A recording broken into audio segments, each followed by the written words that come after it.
নমস্কার বন্ধুরা, আরবিপি চ্যানেলে আপনাদের সকলকে জানাই স্বাগতম। চলে এসেছি রোশনাই নতুন একটি আপডেটস নিয়ে। আজকের পর্বে শুরুতেই আপনারা দেখতে পাবেন আরণ্যক রোশনাইকে তার কাজের জন্য উৎসাহ দেয় এবং রোশনাইকে বলে, আমি তোমাকে যতই বোঝানোর চেষ্টা করছি, তুমি মরে গেলেও তোমার তর্কটা শেষ হবে না। পর রোশনাই বলে, আমি কি করলাম? আপনিই তো বললেন যে আমার সাথে আপনার কথা আছে। এরপর আরণ্যক বলে, হ্যাঁ বলেছি, তাই তুমি মন দিয়ে শোনো। তোমাকে না আজ থেকে এই জুতো আর চটি সারাতে যেতে হবে না। তোমাকে কে বলেছিল? আর তুমি প্লিজ এই বাড়ির ঝামেলা থেকে তুমি দূরেই থাকো। তখন রোশনাই বলে, মানে আপনি কি বলতে চাইছেন? আমার সামনে একটা অন্যায় হবে আর আমি সেটা চুপ করে দেখব? তখন আরণ্যক বলে, না আমি সেটা বলছি না, আমি এটাই বলছি যে তুমি এইসবের থেকে দূরে থাকো।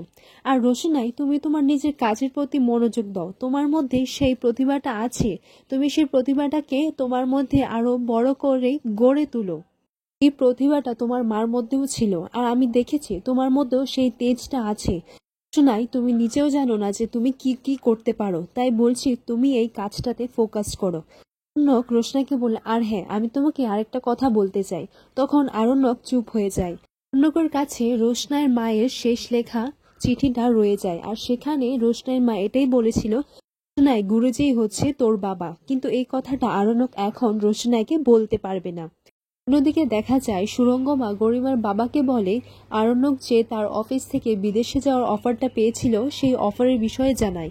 এটা শুনে গরিমার বাবা খুবই খুশি হয়। গরিমার বাবা বলে, ওয়াও, এটা তো খুব ভালো কথা, আমার তো আরণ্যকে কংগ্রাচুলেট করা দরকার। তখন গরিমার মা বলে, আচ্ছা তাই বুঝি? আর ও এটাও বলেছে যে ও নাকি গরিমাকে নিয়ে যাবে, কিন্তু ও যাবে কি না সেটাই আমার সন্দেহ হচ্ছে। পর গরিমার বাবা বলে, দেখো, আমরা কিন্তু আরণ্যককে শুধু শুধু ভুল ভাবছি। ও একটা ভুল তো হতেই পারে, আর ভুলটা শুধরানোর সুযোগও কিন্তু ওকে দেওয়া দরকার। আরণ্যক কিন্তু তোমার মেয়েকে অন্তর থেকে ভালোবাসে। পর সুরঙ্গমা বলে, তাই আমি আমার মেয়ের ভবিষ্যৎটাকে নিয়ে খুবই চিন্তিত আর ডেসপারেট। এদিকে রোশনাই আরণ্যককে বলে, আমি তো এই বাড়ির কাজের লোক, আমার পরিচয়টা তো এই বাড়ির কাজের লোকই, তাই দু এক কথা তো আমাকে শুনতেই হবে। রোশনাই সেখান থেকে চলে যেতে চাইলে আরণ্যক বলে, আমার কথা কিন্তু এখনো শেষ হয়নি। এরপর রোশনাই বলে, কেন? আমার সাথে আপনার এত কি কথা, আর আপনি আমার পেছন পেছন কেন ঘুরছেন? এখন তো আপনার গরিমা দিদির সাথে থাকা দরকার। এদিকে দেখা যায় জাহ্নবী গরিমাকে ফোন করে বলে, আচ্ছা একটা প্ল্যান আছে, তোমার জন্য একটা সারপ্রাইজও আছে। তখন গরিমা বলে, আচ্ছা সেটা কি, আমাকে বলো। এরপর জাহ্নবী বলে, না এখন তো বলা যাবে না, বড়দের আদেশ। এরপর গরিমা বলে, বুঝেছি, তার মানে আমাকে বলা যাবে না, তাই তো?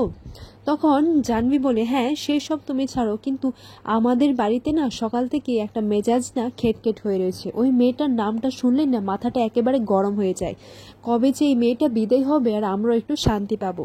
অন্যদিকে দেখা যায় আরণ্যক রোশনাইকে বলে, আমি শুনেছি দুষ্টমিষ্টু নাকি তোমার কাছ থেকে শাড়ি চেয়েছে, তুমি ওদেরকে কিছুই দেবে না। এরপর রোশনাই বলে, কেন? ওরা আমার বিয়ের উপলক্ষে আমার কাছ থেকে গিফট চেয়েছে আর আমি সেটাই করব। এরপর আরণ্যক বলে, আমি বললাম তো না, আর তোমার টাকা এভাবে আমি খরচ করতে দেব না। পর রোশনাই বলে, এটা তো আমার আর ওদের ব্যাপার, এর মধ্যে আপনি কেন ঢুকছেন? এরপর আরণ্যক বলে, হ্যাঁ সেই, এখন থেকে তো তোমার আর ওদের ব্যাপার হয়ে গেছে, তাই না? তো আমাকে থ্যাংক ইউ বলা উচিত। এরপর রোশনাই বলে, আমি তো অকৃতজ্ঞ, ভুলে গেছেন আপনি কি বলেছিলেন? আর আমি তো এই বাড়িতে আসতে চাইনি, ওরা আমাকে নিয়ে এসেছে। পর আরণ্যক বলে, আমি তোমাকে ওই রাক্ষসটার হাত থেকে বাঁচাতে চাইছি, তার জন্যই আমি তোমাকে এই বাড়িতে নিয়ে এসেছি, যেন ও তোমার কোনো ক্ষতিটা না করতে পারে। আর আমি চাই তুমি আগে নিজের পায়ে আগে নিজে প্রতিষ্ঠিত হও। আর এই বিয়ের কথাটা শুনে তুমি এত উত্তেজনায় হয়ে উঠেছো কেন? এরপর রোশনাই বলে, হ্যাঁ সুরঙ্গমা মাসি আমার জন্য ছেলে দেখছেন, নিশ্চয়ই উনি কোনো ভালো ছেলেই দেখবেন। তখন আরণ্যক হেসে বলে, তোমার কি মনে হয় তোমার সুরঙ্গমা মাসি তোমার জন্য ভালো ছেলে খুঁজবেন আর সে তোমাকে রানী করে রাখবে?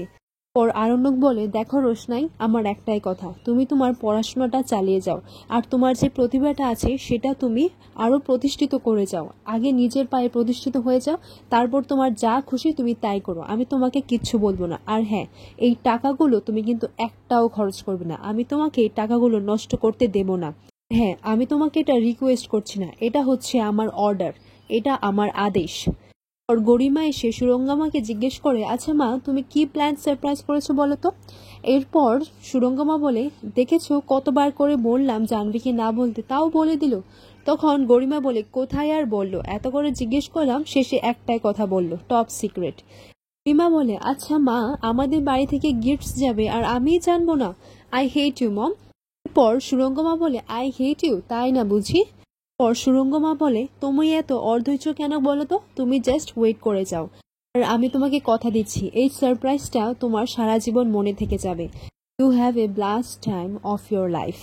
এরপর গরিমা তার মাকে বলে you are the bestest mom, I love you. এরপর সুরঙ্গমা বলে লাভ ইউ টু। পর সুরঙ্গমা মনে মনে বলে আজ পর্যন্ত আমি তোমার জন্য যা করেছি তোমাকে শুধু প্রোটেক্ট করার জন্য করেছি, আর আগেও সেটা করে যাব, আর আমি যতদিন বেঁচে আছি তোমাকে কেউ ছুঁতেও পারবে না। ওদিকে দেখা যায় ঘুড়ি উৎসব শুরু হয়ে যায় এবং সবাই ঘুড়ির প্রতিযোগিতাও শুরু করে দেয়। আর এইদিকে তিন্নি আসে। তিন্নি এসে রোশনাইকে বলে আচ্ছা তুই আমার গানে নাচবি তো? আমি গান গাইবো আর তুই নাচবি। তখন রোশনাই বলে না গো, তুমি তো জানোই আমি যদি নাচি তাহলে বাড়ির সবাই বকাবকি করবে, আর তোমার কি সেটা ভালো লাগবে? এরপর তিন্নি রেগে গিয়ে বলে ও বুঝেছি, তুই তো এখন টিভিতে আসছিস তাই না, তাই তুই আমার সাথে এরকম ব্যবহার করছিস। এটা শুনে রোশনাই বলে দেখো তো আজকে সবাই কত আনন্দ করছে আর বাড়িতে এত বড় একটা উৎসব, আর তুমি আমাকে এইভাবে বললে। এরপর তিন্নি বলে তা বলবো না, তাহলে তুই বল আমার গানে তুই নাচ করবি। তখন রোশনাই বলে না গো, আমি নাচ করতে পারবো না, সবাই বকবে। এরপর তিন্নি বলে আচ্ছা আজকে তো দুষ্টু মিষ্টুর বন্ধুরাও আসবে, কিন্তু ওরা না খুব পচা, সবসময় খালি তোকে জ্বালায়। এইদিকে দেখা যায় দাদু ঠাম্মি ওরা সেইখানে চলে আসে, আর গরিমার পরিবারও সেখানে চলে আসে। সুরঙ্গমা বলে ওয়াও, এটা তো খুব ভালো আয়োজন করা হয়েছে। এরপর তিন্নি সেখানে গিয়ে বলে আমি তো গান গাইবো। এরপর গরিমার মা বলে আচ্ছা তোমার গানে কে নাচবে শুনি। তখন তিন্নি বলে তুমি তো আমার গানে নাচতে চাইবে না বলো, তাহলে তোমার আর এত শত জেনে লাভ নেই। তখন তিন্নির বাবা বলে বড়দের সাথে এরকম ভাবে কথা বলতেনি। তখন সুরঙ্গমা বলে এটা তো সবাই জানে যে ও বড়দের সাথে কথা বলতে পারবে না, আর আমি ওকে নিয়ে বদরে নই। পর জাহ্নবী রোশনাকে দেখিয়ে বলে একবার দেখো মেয়েটাকে, আজকে আমরাই ওকে ঠান্ডায় খাইয়ে দেব। পর সুরঙ্গমা বলে যা হচ্ছে সেটা হতে দাও, পর দেখবে ও নিজেই নিজের পায়ে কুড়োল মারল। আর আজকের পর্বটি এখানেই শেষ হয়।